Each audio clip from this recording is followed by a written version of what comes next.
Selamat datang di Hermas Cafe, channelnya para pemikir.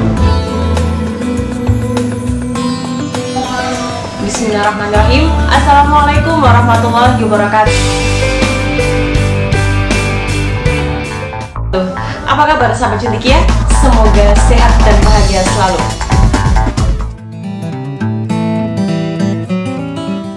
Ya, kali ini kita akan bincang intelektual tentang Fazlur Rahman bersama saya Uzma Tastia dan Bapak Muhsin Jamil. Apa kabar Pak Muhsin? Alhamdulillah selalu sehat. Alhamdulillah, semoga sehat selalu. Ya, kali ini sahabat cendekia, kita tahu bahwa Fazlur Rahman adalah sosok yang mencetuskan teori double movement. Ya, betul Pak Muhsin? Ya, betul. Nah, sebelum ke sana, bermula dari pemikiran Fazlur Rahman sendiri ini dari neo-modernisme, yakni apa? Ide pembaharuan pemikiran dan upaya membongkar doktrin-doktrin Islam. Nah, di sini nih Pak, doktrin Islam itu seperti apa nih dimaksud dari neo-modernisme? Ya, bicara tentang neo-modernisme tentu harus berangkat dari latar belakang gerakan dan pemikiran Islam yang waktu itu ada. Fazlur Rahman paling tidak mengidentifikasi ada 4 jenis gerakan dan pemikiran Islam yang merupakan respon umat Islam terhadap situasi yang dihadapi. Jadi berdasarkan atas perspektif historis, Rahman mengidentifikasi setidaknya ada 4 jenis respon intelektual yang muncul. Yang pertama disebut oleh Rahman sebagai gerakan revivalisme pramodernis, yaitu satu gerakan yang berusaha untuk mencoba membangkitkan kembali Islam sebelum munculnya gerakan modernisme Islam. Gerakan ini muncul sebagai keprihatinan terhadap kemunduran dunia Islam yang menurut para penggagasnya diakibatkan oleh praktik-praktik yang di luar Islam yang dipraktikkan oleh masyarakat Muslim. Jadi dia disebut sebagai praktik yang diwarnai dengan khurafat, syirik, kira-kira gitu. Nah, praktik-praktik ini dianggap sebagai praktik sesungguhnya yang berasal dari luar Islam yang dipraktekkan dan dianggap sebagai praktik Islam. Itu konon diidentifikasi sebagai faktor kemunduran dunia Islam. Yang kedua adalah gerakan modernisme, yaitu satu gerakan yang merupakan respon intelektual dan sekaligus juga respon politik dan respon sosial dari orang Islam ketika dunia Islam ditaklukkan oleh kolonialisme Barat, ya. Ketika modernisme menggejala di Eropa, di Barat, sementara dunia Islam mengalami keterpurukan. Nah, maka kemudian para ulama ini, para intelektual Muslim ini berusaha untuk merancang satu model gerakan yang tidak lain adalah upaya untuk membangun semangat modernisme. Tokoh-tokohnya banyak dan lainnya misalkan seperti Muhammad Abduh, ya. Nah, itu modernisme. Gagasan idenya apa? Idenya adalah mengenai bagaimana cara masyarakat Muslim agar bangkit dari keterpurukan dengan cara mengadopsi ide-ide dan kebudayaan serta semangat intelektualisme Barat. Itu yang kedua. Yang ketiga adalah gerakan yang disebut oleh Fazlur Rahman sebagai gerakan revivalisme pasca modernis, yaitu gerakan upaya kebangkitan kembali dunia Islam setelah modernisme. Yang ketiga ini merupakan respon terhadap modernisme. Karena kenapa begitu? Karena modernisme dianggap telah mengakibatkan umat Islam terbaratkan. Alih-alih berusaha untuk membangkitkan dunia Islam, akibat proses modernisasi dunia Islam yang terjadi adalah proses pembaratan. Ini kemudian muncul apa yang disebut dengan revivalisme pasca modernis. Revivalisme pasca modernis ini juga disebut sebagai fundamentalisme Islam. Nah, ini gerakan yang ketiga. Yang keempat, ini yang diinisiasi, yang digagas oleh Fazlur Rahman sendiri, yang disebut sebagai neomodernisme. Nanti akan kita lihat neomodernisme itu seperti apa. Nah, sebelum ke apa itu neomodernisme dan apa yang dibongkar tadi oleh Fazlur Rahman itu, kita perlu melihat 3 karakteristik dari pemikiran yang sebelumnya. Yang kemudian itu menjadi basis dari proses pembaruan yang digagas oleh Fazlur Rahman. Salah satu di antara kelemahan mendasar yang dikritisi oleh Fazlur Rahman dari gerakan-gerakan intelektual sebelumnya adalah baik gerakan revivalisme pramodernis, modernisme maupun revivalisme pasca modernis. Kata Rahman adalah gerakan-gerakan yang tidak menyuguhkan metodologi yang solid, ya, metodologi berpikir, metodologi istihad yang solid, ya, sehingga ini merupakan kelemahan dari gerakan-gerakan sebelumnya. Yang kedua, Rahman juga mencatat beberapa ciri khas dari gerakan-gerakan sebelumnya itu yang menurut Rahman tidak produktif untuk pengembangan pemikiran Islam. Di antaranya misalkan sebagai contoh gerakan modernisme. Gerakan modernisme itu adalah satu gerakan yang anti terhadap tradisi. Jadi gerakan yang anti terhadap tradisi karena kecenderungannya terhadap modernitas sehingga tradisi tidak dihormati. Sementara gerakan-gerakan yang lain yang sebelumnya itu sangat kuat berpegang pada tradisi. Jadi ada dua hal, yang satu itu sangat anti tradisi, yang satu sangat tradisionalis. Nah, antara tradisionalisme dan modernisme yang berdiri secara diametral inilah kemudian nanti yang menjadi masalah. Nah, dengan latar belakang inilah kemudian Mas Rahman berusaha untuk menyuguhkan satu model gerakan baru yang tidak semata-mata memiliki semangat sosial dan politik, tapi juga memiliki semangat intelektual. Nah, nanti dia sebut sebagai gerakan neomodernisme. Nah, nanti khas itu, saya kira. Ya, khas dari neomodernisme. Ya. Kemudian ini penyikapan kandungan Al-Quran. Nah, ini yang biasanya disorot di Fadlur Rahman. Ya. Ya, kita tahu bahwa banyak sekali pemikiran dari Rahman ini yang dikembangkan kepada Al-Quran. Ya. Nah, salah satu di antara kritik Rahman terhadap gerakan-gerakan intelektual sebelumnya adalah bagaimana mereka memperlakukan Al-Quran. Kata Rahman, gerakan intelektual baik yang modernis maupun yang pramodernis, terutama kaum tradisional itu kan pertama memperlakukan Al-Quran itu secara sepotong-sepotong ya. Jadi dalam konteks penafsiran hukum misalkan ayat yang satu itu dianggap sebagai sumber hukum lepas dari ayat yang lainnya. Jadi Al-Quran diperlakukan secara ad hoc, secara atomistik ya. Jadi Al-Quran tidak dilihat secara dari semangat Al-Quran secara menyeluruh. Yang kedua karena bersifat atomistik, maka Al-Quran itu diperlakukan secara ad hoc berdasarkan kasus-kasus yang dijumpai. Nah, oleh karena itu ini Rahman kemudian menginginkan agar ada satu metodologi yang bagus yang menjadi alternatif bagi cara membaca, cara menafsirkan Al-Quran yang tidak seperti cara-cara baca atau metode yang digunakan oleh gerakan pemikiran sebelumnya. Nah, inilah kemudian Rahman menawarkan menyajikan dua hal. Dia punya produk intelektual yang saya kira dua hal ini penting ya di karya-karyanya. Yang pertama, dia berusaha untuk merumuskan tema-tema pokok Al-Quran.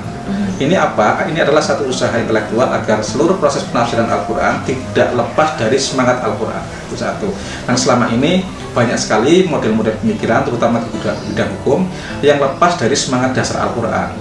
Misalkan tentang keadilan, tentang persamaan, tentang kebebasan.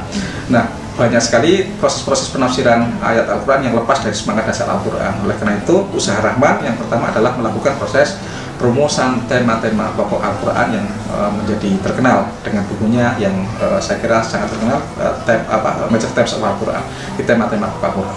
Yang kedua, Rahman di samping merumuskan tema-tema pokok Al-Quran, Rahman juga menyajikan suatu metodologi nanti mungkin akan kita diskusikan yang dikenal sebagai metodologi double movement, ya, tafsir kontekstual dengan pendekatan double movement.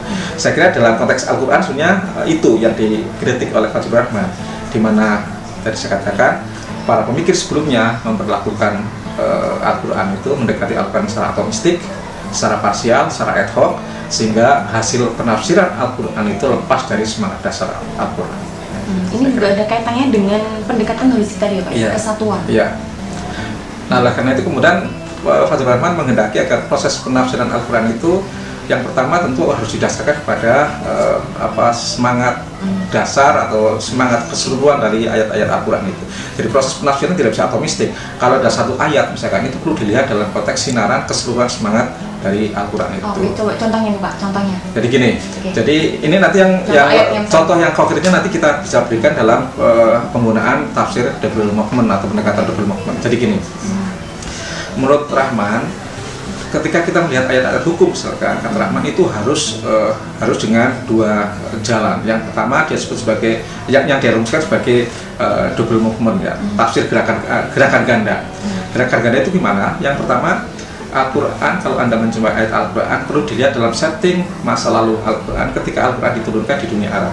Ini yang pertama. Jadi Al-Quran perlu dilihat dalam setting sejarah, setting kebudayaan, setting sosial ketika Al-Quran itu lahir. Dengan cara begitu maka nanti akan ditemukan dua hal, kata Fadlur Rahman. Yang pertama, setiap ayat-ayat hukum itu pasti memiliki apa yang disebut sebagai legislasi spesifik, hukum-hukum spesifik. Contohnya misalkan ada ayat Al-Quran tentang, taruhlah yang biasa kita ambil misalkan waris lidzakari mithlu hadil unsaya, gitu kan.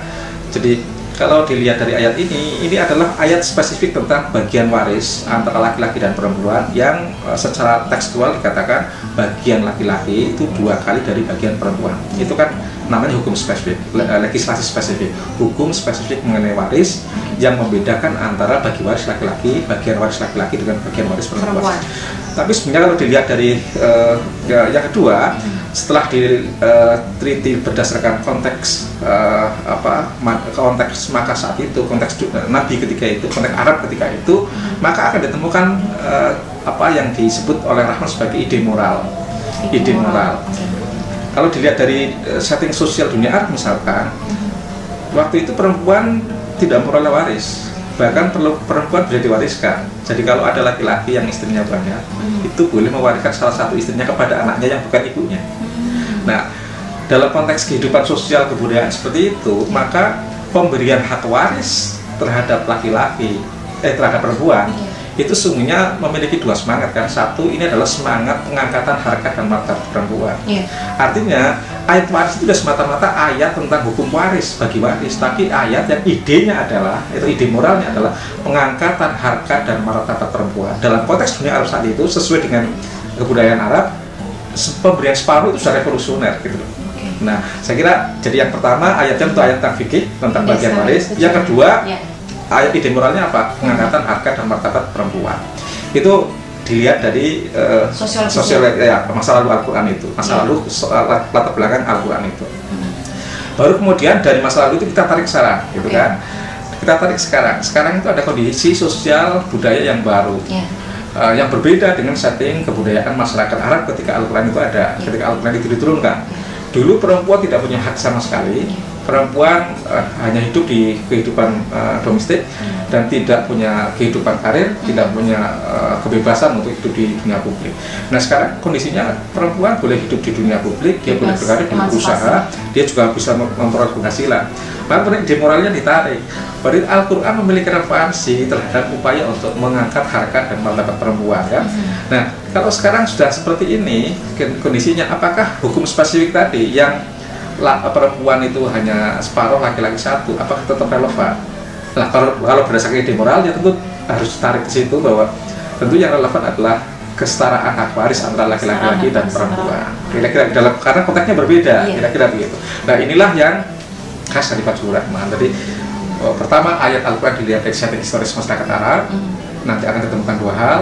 Satu, hukum spesifik, yang kedua adalah ide moral. Kemudian baru ide moralnya ditarik ke sini. Nah, ini untuk melihat konteks dunia sekarang yang terus berubah. Nah, ide moral Al-Quran itu yang terus fleksibel sesuai dengan zamannya. Soal likuli zamanin wa makani. Sementara legislasi spesifiknya itu akan bersifat meruang dan mewaktu sesuai dengan ruang dan waktu itu. Saya kira itu yang khas dari Ini sangat indah sekali Pak Muslim, karena kita tahu sahabat sedikit, tidak semua orang itu membaca hukum ya. Tadi kita contohnya hukum waris. Dia tidak berpikir sampai menarik kepada sosiologisnya, karena dia berpikir bahwa oh ini berarti 2 banding 1, cukup seperti itu. Ternyata ketika kita paparkan dengan tadi ceritanya sosiologisnya, begitu indah sekali, betapa ide moral Al-Quran itu luar biasa. Revolusioner. Nah sekarang begini Pak Musin, bagaimana caranya bagi kita sahabat cendekia mungkin ya yang masih awam nih bisa belajar dari Fazlur Rahman, membaca ayat Quran itu pertama dari secara holistik, yang kedua kita berusaha untuk masuk kepada ide moral Al-Quran. Ya, Al-Quran itu satu kitab yang tidak akan habis untuk dipelajari terus-menerus. Maka menurut saya yang jalan pertama yang harus dilakukan adalah upaya kita untuk membiasakan membaca Al-Quran tentu dengan seperangkat cara baca ya. Kita punya terjemah. Ya, tahap-tahap awal berarti membaca Al-Quran dan terjemahnya. Yang kedua adalah kita punya tafsir, maka kita berusaha untuk membaca Al-Quran dan tafsirnya. Nah, yang berikutnya kita juga punya tradisi ta'wil yang kita kenal dengan hermeneutik. Al-Quran tidak semata-mata punya makna, tapi juga punya signifikansi. Nah, maka setiap membaca Al-Quran mestinya tidak hanya melihat terjemah, makna, tafsir dan itu saja, tapi yang penting juga mencari signifikansinya.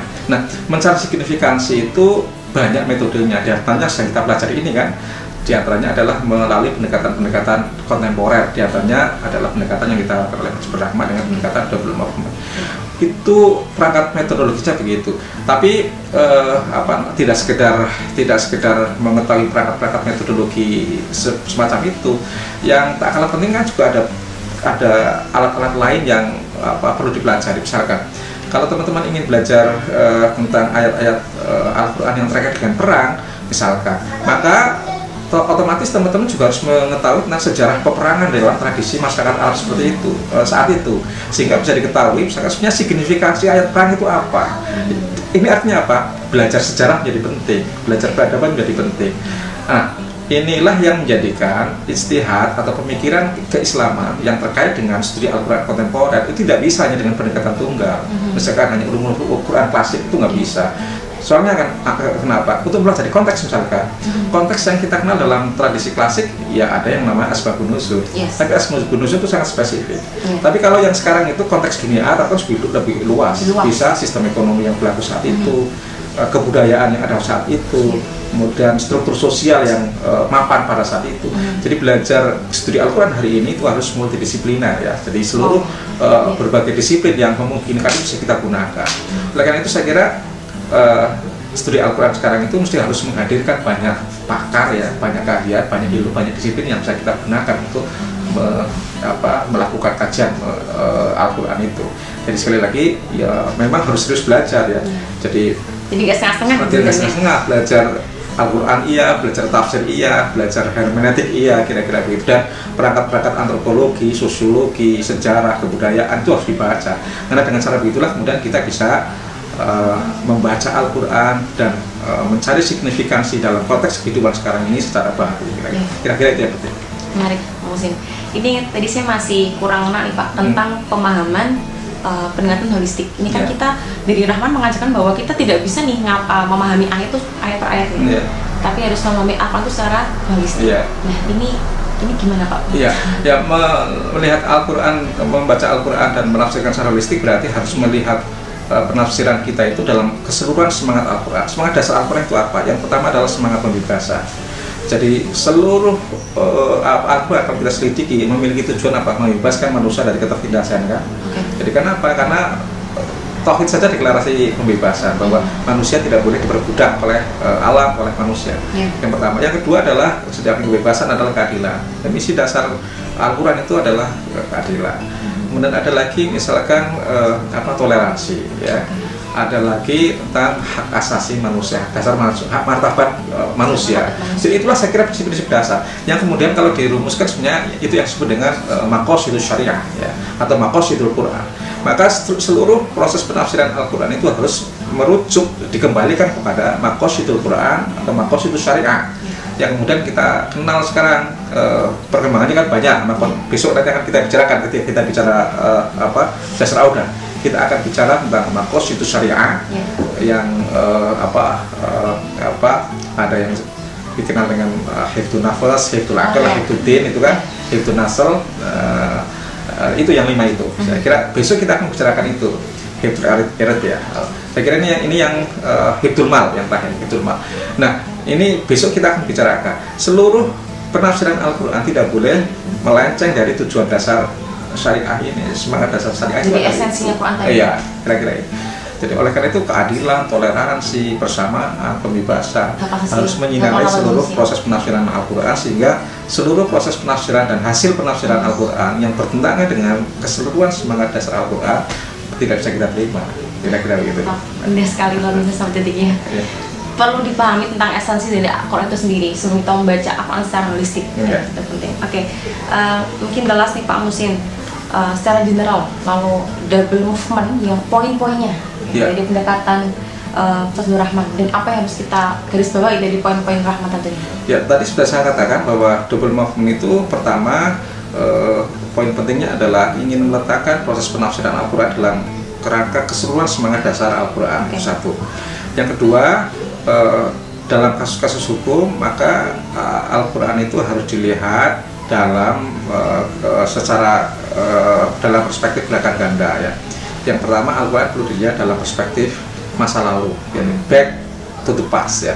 Kembali ketika Al-Quran itu diturunkan, di mana dunia Arab itu memiliki kebudayaan, memiliki struktur sosial, memiliki satu kehidupan politik yang khas. Dalam setting dunia Arab itulah, dalam setting dunia Arab ketika Al-Quran diturunkan itulah Al-Quran harus dilihat. Nah, nanti dicari dua hal tadi. Yang pertama adalah hukum spesifik, yang kedua adalah ide moralnya. Setelah itu kemudian baru kita melihat ke Al-Quran ditarik ke zaman kita sekarang. Apa sih kepentingan kita dalam kehidupan sekarang ini? Misalkan kita punya banyak sekali persoalan-persoalan yang harus dilihat dalam sinaran Al-Quran. Ada hak asasi, ada demokrasi, ada kesetaraan gender, ada sistem ekonomi baru, ada dunia digital. Bukan yang semuanya tidak dibicarakan secara verbal dalam Al-Quran. Ada dunia profesi yang menjadikan manusia menjadi setara, perempuan dan laki-laki punya hak yang sama. Ada negara bangsa, ada konstitusi dan sebagainya kan. Ini kan hal-hal baru. Nah, inilah yang kemudian perlu dilihat dalam sinaran Al-Quran. Apa itu ide-ide moral itu? Ide moralnya Al-Quran tadi contohnya. Ternyata ayat waris saja. Ide moralnya apa? Pengangkatan harkat dan martabat manusia, terutama perempuan. Maka ketika kita melihat sekarang ada kasus tentang tuntutan bagi kesetaraan hak politik perempuan, ya sudah nggak masalah. Karena Al-Quran mengajarkan tentang kesetaraan laki-laki dan perempuan. Kira-kira begitu.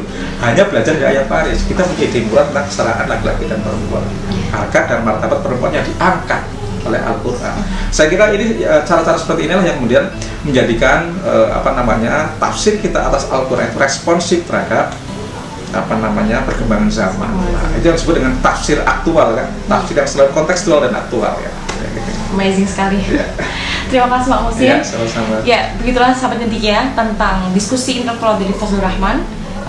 Banyak sekali poin-poin luar biasa yang kita bisa pelajari lebih dalam PR kita untuk bisa memahami Al-Quran secara holistik dan memahami esensi Al-Quran itu sendiri, Pak Muhsin. Terima kasih Pak Muhsin, dan sampai jumpa di episode selanjutnya. Wassalamualaikum warahmatullahi wabarakatuh.